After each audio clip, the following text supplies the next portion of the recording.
நடிகர் அஜித்குமார் அவர்களுக்கு வந்து பத்மபூஷன் விருது கொடுத்துருக்காங்க நம்ம இந்திய அரசாங்கம். அதுக்கு ஒரு வாழ்த்துக்களை நம்ம முதல்ல அஜித்குமார் அவர்களுக்கு சொல்லிப்போம். இப்போ முதல் கேள்வி என்ன அப்படின்னு பார்த்தீங்கன்னா, எதுக்காக இந்த விருது வந்து அஜித்குமார் அவர்களுக்கு கொடுக்கப்பட்டது? ரெண்டாவது, 30 வருஷத்துக்கு மேலே தமிழ் சினிமா இண்டஸ்ட்ரியில் இருக்காரு. இவ்வளோ வருஷமாக அங்கீகரிக்காதவங்க இப்போ எதுக்காக வந்து அஜித்குமாரை கூப்பிட்டு விருது கொடுக்குறாங்க அப்படின்னு 2 கேள்வி. இந்த 2 கேள்விக்கான விடை தெரிஞ்சாலே இதுக்கு பின்னாடி இருக்க அரசியல் நமக்கு டீட்டெயிலாக புரிஞ்சிடும்.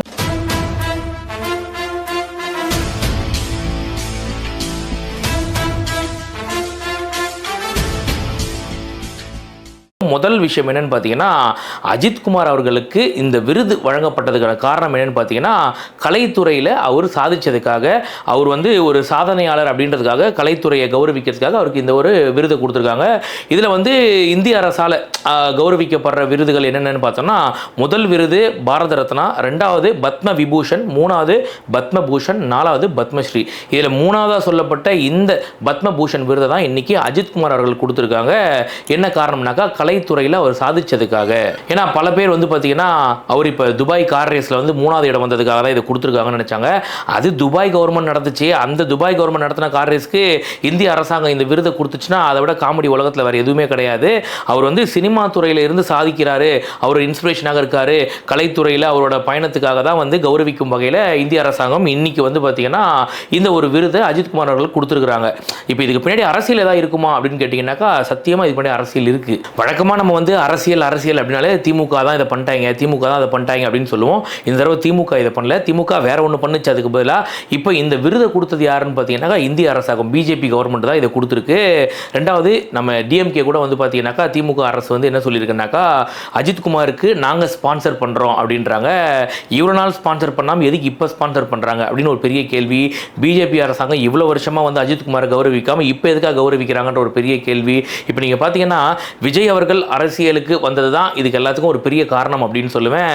ஏன்னா விஜய் அவர்கள் வந்து ரொம்ப தெளிவாக சொல்றாரு, நான் ஒன்றிய அரசையும் மாநில அரசையும் எதிர்த்து தான் வந்து அரசியல் பண்ணுறேன் அப்படின்னு சொல்லிட்டாரு. ஸோ இப்போ இந்த 2 கவர்மெண்ட்டுமே வந்து பார்த்தீங்கன்னா, 2 கவர்மெண்ட்டுக்குமே பெரிய தலைவலியாக இருக்கக்கூடியது யாருன்னு பார்த்தா தளபதி விஜய் அவர்கள் தான். இப்போ அவரை ஒழிச்சு கட்டணும் அப்படின்னாக்கா, சினிமா துறையில் அவருக்கு நிகரான ஃபேன் பேஸ் கொண்ட நபர் யார் அப்படின்னு பார்த்தீங்கன்னாக்கா, அஜித்குமார், ரஜினி அவர்கள் தான். ரஜினி அவர்கள் வர்றதுக்கு வாய்ப்பு இல்லை. இதுக்கப்புறம் வந்தாலும் பொதுமக்கள் ஏற்றுக்க மாட்டாங்கன்றது எல்லாருக்கும் நல்லாவே தெரியும். ஸோ அஜித்குமார் அவர்களை எப்படியாவது உள்ளே இழுக்க முடியுமா, என்ன பண்ணலாம் அப்படின்னும் போது அவர்கிட்ட பேசி பார்த்தா வேலைக்கு ஆகாது, நாங்களும் என்னென்னவோ சொல்லி பார்த்தா அவரும் மசீரா மாதிரி தெரியல. ஏன்னா வந்து அஜித் அவர்களே என்ன சொல்லியிருக்காருனாக்கா, அஜித் வாழ்க விஜய் வாழ்கனா நீ எப்படா வாழ போகிற அப்படின்னு கேட்டு மக்கள் மேலே அந்த அக்கறையில் போகும்போது அவர் கண்டிப்பாக அரசியலுக்கு வரமாட்டார், வேண்டவே வேண்டாம். ஏன்னா அவரோட லைன் வேறு, கம்ப்ளீட்டாக வந்து கார் ரேஸ் அப்படின்னு போகிறது, பசங்களுக்கு இந்த படிக்கிற பசங்களுக்கு ஐஐடியில் படிக்கிற மாணவர்களுக்கு உதவி செய்கிறது அப்படின்ற மாதிரி அவரோட பயணம் தொடர ஆரம்பிச்சிருச்சு. ஸோ இடையில் வந்து பார்த்திங்கன்னா இந்த சினிமா படம் அப்பப்போ நடித்து கொடுத்து ஃபேன்ஸை மகிழ்விக்கிறதுக்காக இந்த வேலையெல்லாம் பண்ணிட்டு இருக்காரு. இப்போ அவர் அரசியலுக்கு வரமாட்டார் அப்படின்றது உங்களுக்கு தெரிஞ்சு போச்சு. இருந்தாலும் வந்து பார்த்தீங்கன்னாக்கா, இதெல்லாம் பண்ணி விஜய் அவர்களை மிரட்ட முடியுமா அப்படின்னு ஒரு பக்கம் பார்க்குறாங்க. சரி, இதெல்லாம் பண்ணியாவது அஜித் ஃபேன்ஸை நம்ம பக்கம் இழுக்க முடியுமா அப்படின்னு ஒரு பக்கம் பார்க்குறாங்க. அட்லீஸ்ட் அஜித்தையாவது வந்து நம்ம ஏதாவது பண்ணி இந்த பக்கம் இழுக்க முடியுமான்னு ஒரு பக்கம் பிஜேபி அரசாங்கம் பண்ணிட்டு இருக்கு, இன்னொரு பக்கம் திமுக அரசு வந்து நாங்கள் ஸ்பான்சர் பண்ணுறோம், அது பண்ணுறோம், இது பண்ணுறோம்னு சொல்லிட்டு விஜய் அவர்களை அடக்கிறதுக்காக ஒடுக்கிறதுக்காக இந்த மாதிரி வேலைகள் எல்லாம் பண்ணிட்டு இருக்காங்க. எல்லாரும் ஒரு விஷயத்தை மட்டும் இங்கே கூர்ந்து கவனிக்கணும்னா, அஜித் அவர்களுக்கு இந்த பத்மபூஷன் விருது கொடுத்ததுக்கான காரணம், அந்த கேட்டகரி என்ன அப்படின்னு பார்த்தோம்னா, ஃபீல்ட் ஆஃப் ஆர்ட் அப்படின்னு சொல்லப்படுது. இந்த ஃபீல்ட் ஆஃப் ஆர்ட்னா கலைத்துறையில் அவர் சாதிக்கிறாரு, கலைத்துறையில் அவர் கௌரவிச்சு இந்த விருது கொடுக்குறோம் அப்படின்றாங்க. இப்போ கலைத்துறையில் அவர் என்ன அப்படி சாதிச்சிட்டாரு அப்படின்னு ஒரு பெரிய கேள்வி.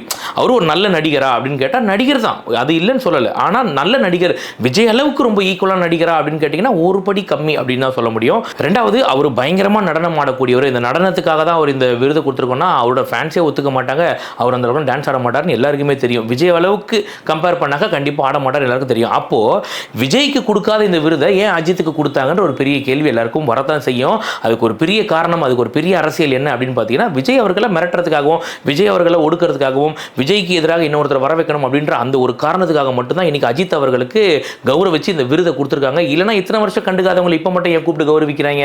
அதாவது இவங்களை மக்கள் மனசில் இடம் பிடிச்சி மக்களுக்கு நல்லது பண்ணி ஆட்சியை பிடிங்க அப்படின்னு சொன்னால், அஜித்குமாரை வச்சு பிரச்சாரம் பண்ணி நாங்கள் ஆட்சியை பிடிக்கிறோம் அப்படின்னு சொல்லிட்டு களத்தில் இறங்குறாங்க. என்ன காரணம்? ஏன்னா இந்த தடவை வந்து ஓட்டு கேட்டு ரோட்டுக்கு போனாக்கா மக்கள் என்ன பண்ணுவாங்க நம்ம எல்லாருக்கும் தெரியும். ஏன்னா இதுக்கு முன்னாடி முட்டையும் செங்கலையும் வச்சு ஏமாத்திட்டாங்க. இந்த தடவை அந்த மாதிரி பண்ண முடியாது. போனாலே மக்கள் கேட்குற முதல் கேள்வி என்ன இருக்கும்? அந்த நீட் ரகசியம் என்ன ஆச்சு அப்படின்னு தான் கேட்பாங்க. அதுக்கு இவங்களுக்கு பதில் சொல்ல முடியாது. அதனால் என்ன பண்ணுறாங்கன்னாக்கா அஜித்குமாரை கூட்டிகிட்டு பிரச்சாரத்துக்கு போயிடுவோன்னு ஒரு ஐடியா பண்ணிட்டு இருக்காங்க. கண்டிப்பாக அஜித்குமார் அவர்கள் இந்த மாதிரி வேலையெல்லாம் செய்ய மாட்டார், நமக்கு நல்லாவே தெரியும். ஆனால் இந்த எலெக்ஷனில் மக்களை சந்திக்கிறதுக்கு ஏதாவது ஒரு கிமிக்ஸ் பண்ணணும் அப்படின்றதுக்காகவே இந்த அரசாங்கம் வந்து என்னென்ன வழியோ ட்ரை பண்ணிட்டு இருக்காங்க. ஒரே விஷயம் தான், மக்களுக்கு நல்லது பண்ணுறதை தவிர மிச்சம் எல்லா வேலையும் ட்ரை பண்ணிட்டாங்க அப்படின்னு தான் சொல்லணும். அவங்க ஒரு சிஎம் சேரில் உட்கார்றதுக்காக இன்னும் என்னென்ன கூத்தெல்லாம் பண்ண போகிறாங்கன்னு தெரியல, பொறுத்து இருந்து பார்ப்போம். இந்த வீடியோவோட இறுதியில் நான் ஒரே ஒரு விஷயத்தை மட்டும் சொல்லணும்னு ரொம்ப ஆசையாக இருக்குது. அது என்னென்னு பார்த்தீங்கன்னாக்கா, சிவாஜி கணேசனுக்கு அன்றைக்கி இதே பத்மபூஷன் விருது கொடுத்தாங்க, ரஜினிகாந்துக்கு பத்மபூஷன் விருது கொடுத்தாங்க, கமலஹாசனுக்கு பத்மபூஷன் விருது கொடுத்தாங்க, அஜித்குமார் அவர்களுக்கும் பத்மபூஷன் விருது கொடுத்தாங்க. இவங்க எல்லாருக்கும் பத்மபூஷன் விருது கிடைச்சதுக்கு பெரிய வாழ்த்துக்களை நம்ம சொல்லிக்கலாம். ஆனால் அன்னைக்கு பத்மபூஷன் விருதுக்காக புறக்கணிக்கப்பட்டவர் தான் எம்ஜிஆர்.